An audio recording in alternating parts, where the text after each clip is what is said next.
Good evening, people. Today we will be talking about one of the most important topics of UPSC GS paper 4, that is emotional intelligence. Now, if you will track the paper, you will find out one direct question usually coming almost every year, but n amount of indirect questions or applications emotional intelligence has. We will be using them, the concepts of emotions, emotional intelligence, simultaneously in a lot of portions of case studies. Apart from that, we will talk about some subsequent topics like empathy, topics like aptitude, attitude. A lot of them has some kind of emotional build-up. So, without further ado, let's start today's topic, that is emotional intelligence. Now, before we talk about emotional intelligence, it is very much important to talk about what exactly emotions are. Now, all of us every day go through a lot of set of emotions. Some are good emotions like happiness, some are bad emotions like sorrow, sadness. But what exactly emotions are? See, often we are misinterpreting emotions and somewhat related to the kind of understanding which is often more betterly quoted as an idea of feelings. Now, what's the difference between feeling and emotions? See, emotions is somewhat like a Bollywood movie. Emotions is a mix of n number of things. Like in a Bollywood movie, you will see that there is a moment of time that they will be all dancing, there will be a moment of time when we'll be all cheered up, and then the very next moment the villain will come and they'll be fighting, there'll be action, there'll be bullets firing all around, right? So it's just a mixed set of emotions. It's a mixed set of intuitive, extrinsic, different compartmentalized of things. Okay? So feelings is just a physical experience. For example, when you are happy, we often call it that we are feeling butterflies, right? Butterflies in our stomach. We are feeling, we are excited about something. There's a sense of some vibrations going on, right? When we are sad, be it because of our poor results, be it because of some loss, there's a kind of dullness in our body, right? We sense to feel low. That is just one part of emotions. Emotions make up of three important parts. Emotions incorporates the aspect of feelings, that is the internal experience, the internal arousal, the experience we are having of different kind of emotions which could be there, right? Other part is the physiological arousal.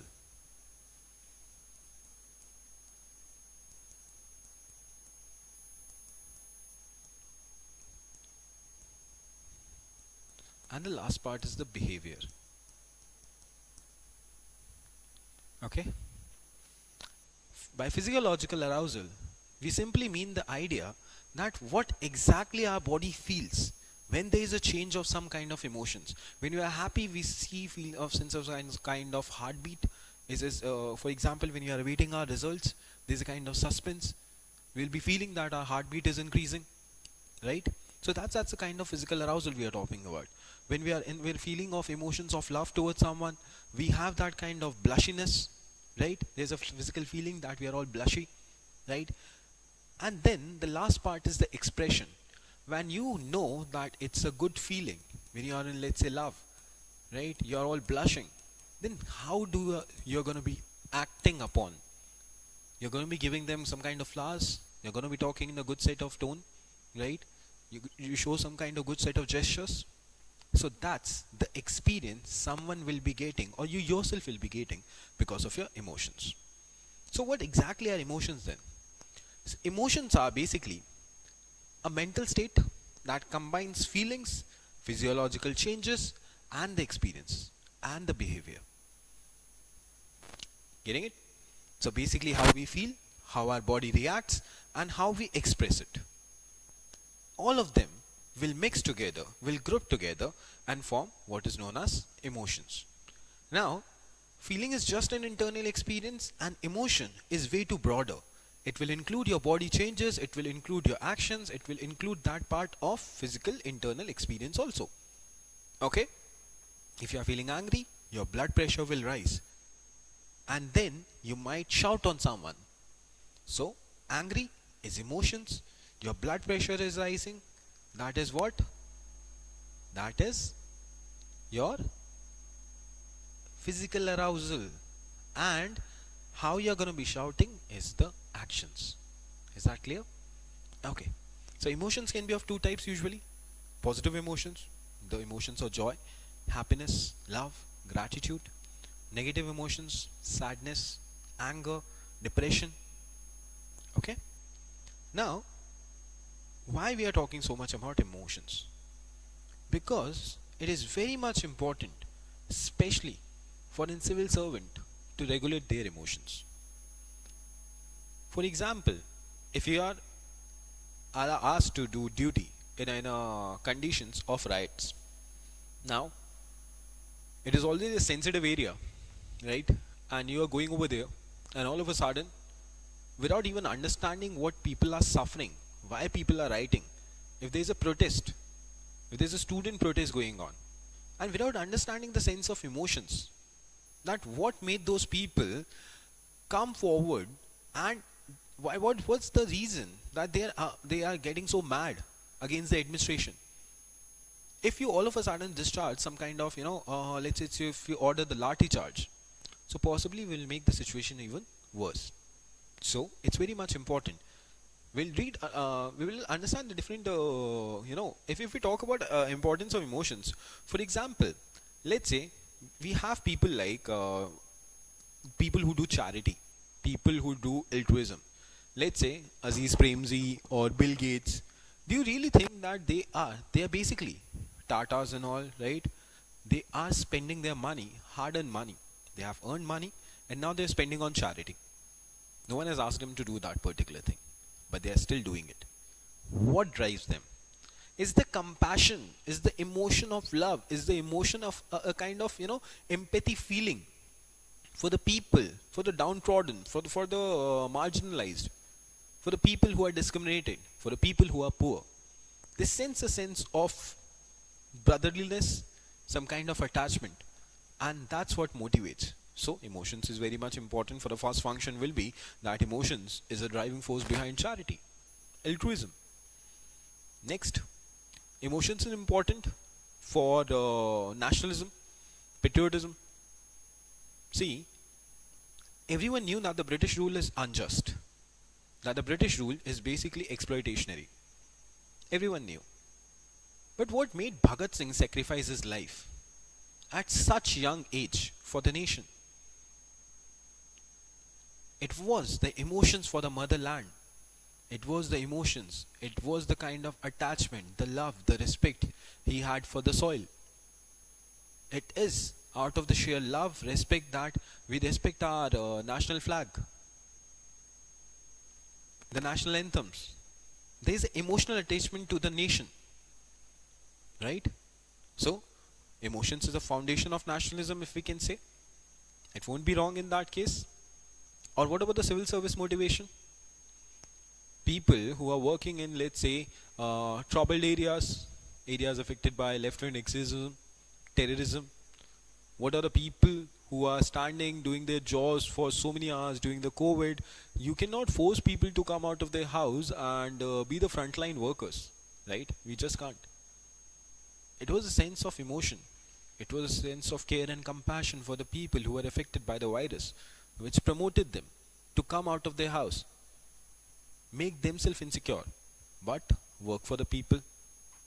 Because a civil servant cannot just, you cannot ask a civil servant to be motivated because just of the salary slips they are getting paid. There are a number of people who leave very, very fancy, decent jobs and then they come and join the services, right? For a person, see, if you are a civil servant, there's a file which is coming in front of you. If you are not emotionally charged up, that file disposal is just a duty.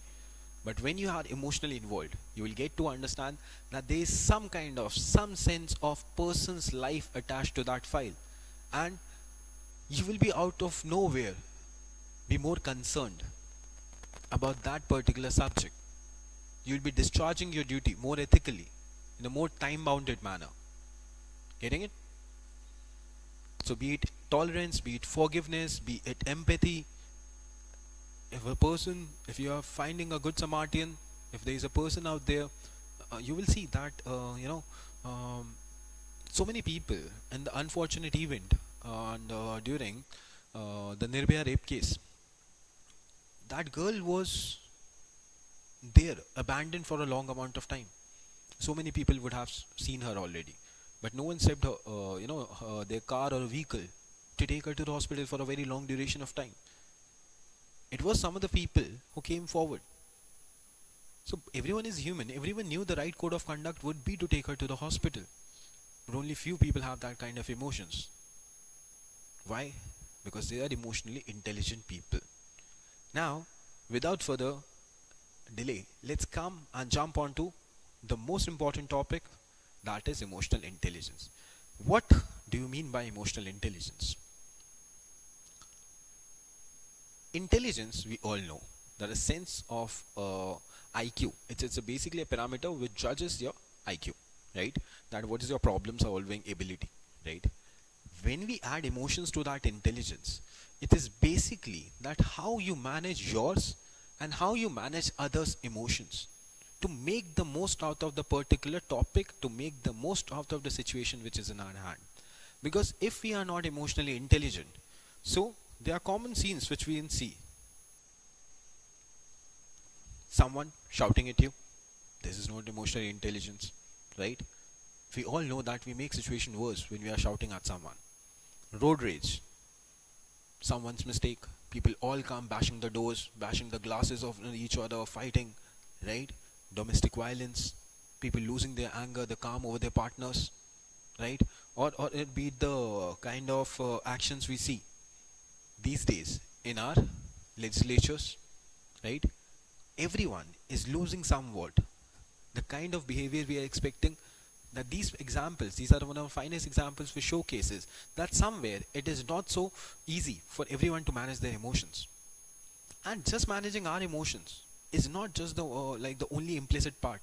We have to take care of the other emotions also, because in a communication, it is the narrative of the two people, not going to be one-handed, single-handedly you can drive the whole of the situation, right? For example, if you are caught yourself up in a road rage, okay, if you are finding that someone is abusing at you, right, just because you are staying calm, just because you are polite, it won't make it implicit, right, that you are not going to be caught up into a fight. You have to listen to him also, you'll have to explain him also, you'll have to calm him down also. And that's why it's not about managing only one's emotions, it's about the ability to understand your own emotions. First of all, you have to perceive, you have to get it right, that what exactly are the emotions which is hiding inside your heart. Once you have to understand it, then you have to just able to infer intents. You have to draw a good analysis out of it. Okay, sometimes we are straight in that over thinking state where we exactly don't know what is going inside us. We are just complex, we are just caught up, same situation going again and again, right? So we have to understand, we have to draw a good sense of inference, a good analogy. We have to understand others' emotions also and use them constructively for what is about the actions we are thinking about.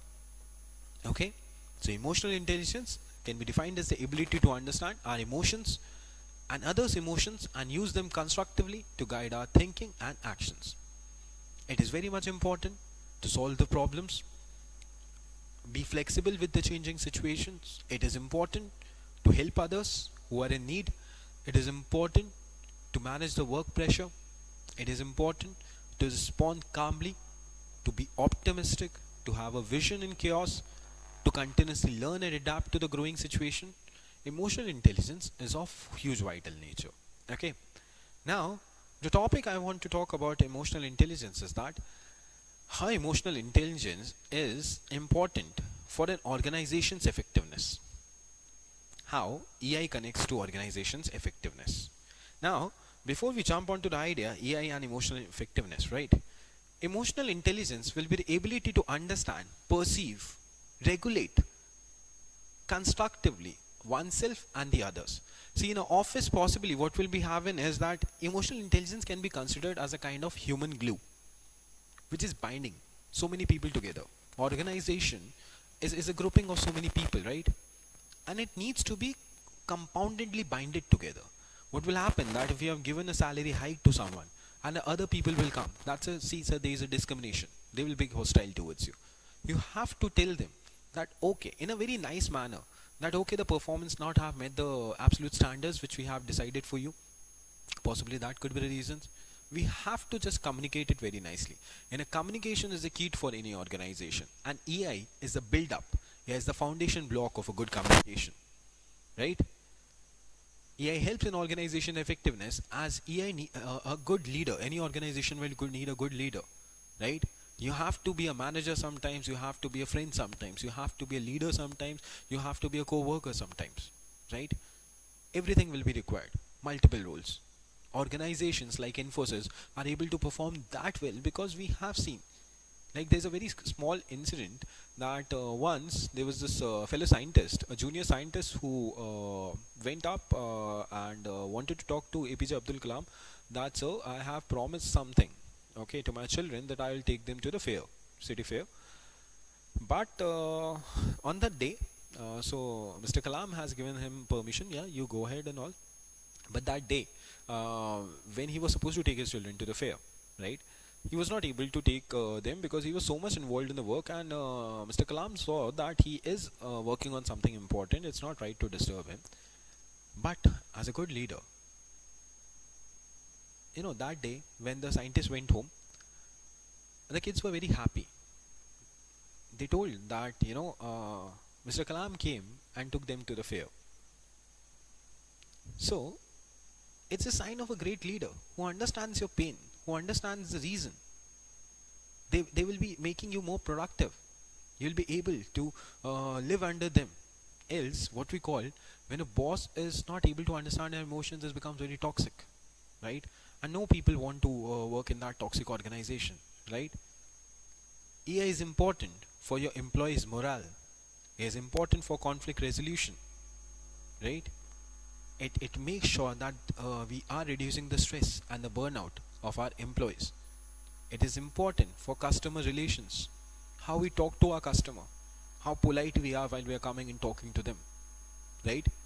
If in a shop where someone is like talking to like, oh hey, you won't be like willing to go and you won't be having a good experience, shopping experience, right?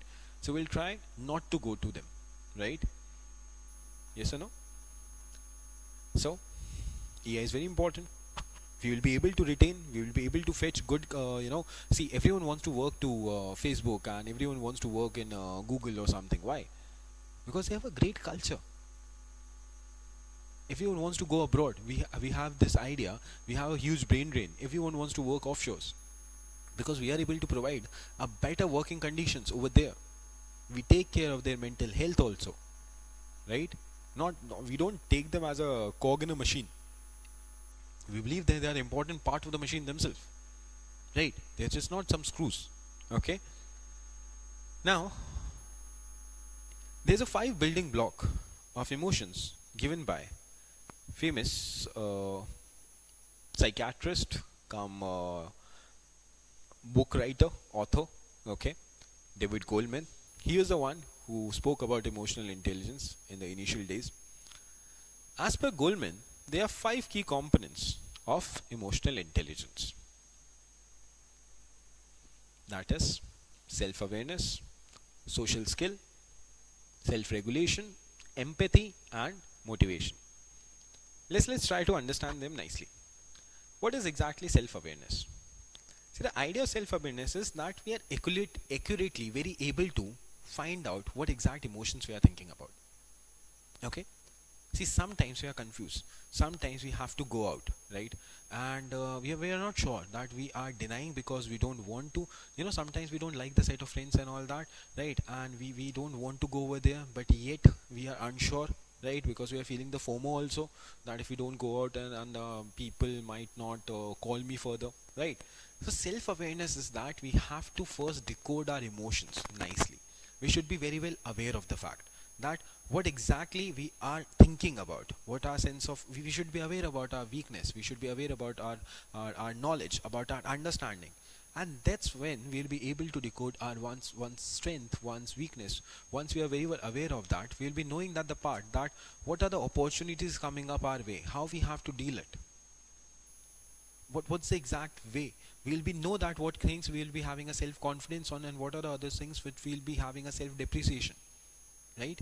So the first part is knowing the self awareness part. The second part is the self regulation. See, sometimes we know that we are a confident person, but we should not overdo it and become an overconfident person, right? So self regulation will be considered the ability of one's emotions, thoughts and behaviors effectively in different situations. If a person is working in a company, wants to take a leave, but the boss is angry at that moment, he should make them understand that it's not the right time to ask for leave, right? So it's a self-regulation. You should know that how to act and when to act. Just because you have emotions, it's not going to be worthy that you are applying emotions all the time at any point of time without even thinking nicely, right?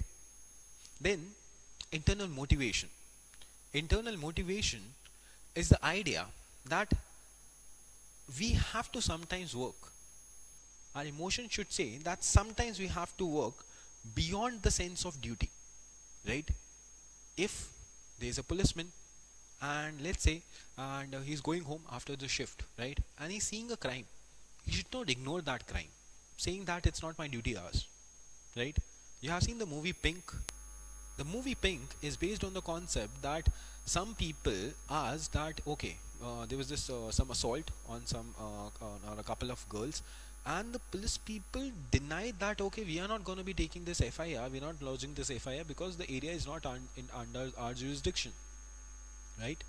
So we have to make sure that we have to find out internal reasons, some strong passion, so that we can make sure that whatever the disappointments are coming, sometimes if you are trying to work nicely for something, if you are a UPSC aspirant and you are failing, okay, you have failed a couple of times, you have to find that internal sense of motivation which should keep you pushing, which should allow you to understand your own weakness, bring out your own self-awareness, and work harder for the next attempt with a full energy.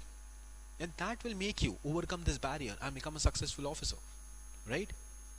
Then emotional intelligence building block also involves the kind of idea of empathy, because if we are not empathetic, if we are not having any emotional connection with others, we won't be able to regulate their emotions, we won't be able to judge their emotions, we won't be able to understand at what place, what are the feelings, what are the ideas, what are the actions, what is going on in their mind. Until the time we are not sense of aware, right, it will be absolutely difficult to regulate their actions, right? And then we need some kind of social skills, some social skills in terms of persuasiveness. See, if we have decoded the situations, everything we have found out, we have figured out, then we need a good communication skills. If I know that you are in pain and I'm not talking you humbly in a polite manner, you won't be able to put up your pain in front of me, right? So we require that also. We require some kind of persuasiveness, we require some kind of tolerance, because sometimes some people come and shout against you and you cannot just keep on shouting against them. It is absolutely unnecessary to make the situation into a havoc out of thin air, right? So we will be requiring that kind of calm, compassionate voice. We'll be requiring some kind of social memory, that okay, we know what's happening around people. And that are the 5 building blocks of emotional intelligence. Okay, I hope now your basics will be clear and you will be able to attempt some of the questions which have been there in the UPSC PYQ. Good luck with that.